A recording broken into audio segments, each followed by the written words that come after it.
এবারে পুরো খবর। সরকার পতনের সাথে সাথে খুলনা সিটি কর্পোরেশনের মেয়র ও বেশিরভাগ কাউন্সিলর গা ঢাকা দেয়ায় গত 15 দিন ঢিলেঢালাভাবে চলেছে নাগরিক সেবা। তবে কেসিসির প্রশাসক হিসেবে অতিরিক্ত দায়িত্বভার গ্রহণ করে নগর ভবনের নিজ কার্যালয়ে প্রথম দিন অফিস করছেন বিভাগীয় কমিশনার মোহাম্মদ হেলাল মাহমুদ শরীফ। সেখানে আছেন আমাদের সহকর্মী পলাশ চন্দ্র ঢালি, সরাসরি তার সঙ্গে আমরা যুক্ত হব। পলাশ, কিছুদিন বন্ধ থাকার পর আজকে যে তিনি তার কর্মদিবস শুরু করেছেন, তিনি আসলে এই বিষয়টা নিয়ে কি বলছেন বা তার ভাবনা কি সেখানে নিয়ে? কবিতা, ধন্যবাদ আপনাকে।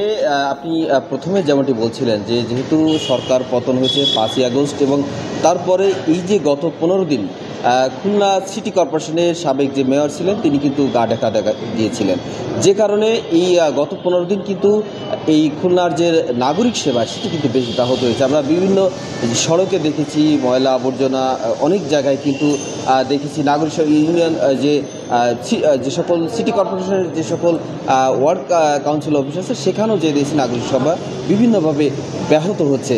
সর্বশেষ গতকালই কিন্তু খুলনার যে বিভাগীয় কমিশনার হেলাল মাহমুদ শরীফ তিনি এই সিটি কর্পোরেশনের দায়িত্বভার গ্রহণ করেছেন। একটু আগে তিনি অর্থাৎ 9:30টার দিকে তিনি এই নগর ভবনে এসেছিলেন। তিনি এখানে এসে অফিস আজকে দ্বিতীয় দিন মূলত তিনি অফিস করলেন এবং তার সাথে আমাদের কথা হয়েছে।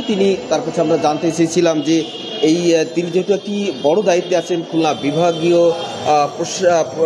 বিভাগীয় যে প্রশাসন তিনি চালান এবং তার পাশাপাশি এই অতিরিক্ত দায়িত্ব হিসেবে তিনি নিলেন খুলনা যে সিটি কর্পোরেশনের দায়িত্ব নিলেন এবং এখানে প্রশাসক হিসেবে তিনি দায়িত্ব গ্রহণ করেছেন।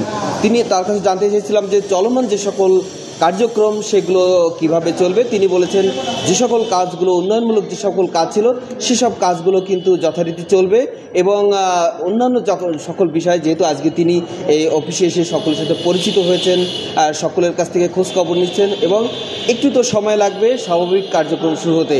মোটামুটি যেহেতু খুলনা কেসিসিতে তিনি প্রশাসক হিসেবে দায়িত্ব গ্রহণ করেছেন, এছাড়াও আপনি জানেন যে দেশের 12টি সিটি কর্পোরেশনে অলরেডি আজ প্রশাসক হিসেবে দায়িত্ব গ্রহণ করেছেন অন্যান্য সিটি কর্পোরেশনও। তো খুলনাতেও একইভাবে দায়িত্ব গ্রহণ করলেন এবং আগামীতে তার কথাতে যেটা বোঝা গেল যে অন্যান্য কার্যক্রম, নাগরিক সেবা সকল কার্যক্রম স্বাভাবিক গতিতেই চলবে। এই ছিল আমার কাছে খুলনা নগর ভবন থেকে এখন পর্যন্ত সর্বশেষ তথ্য। কবিতা।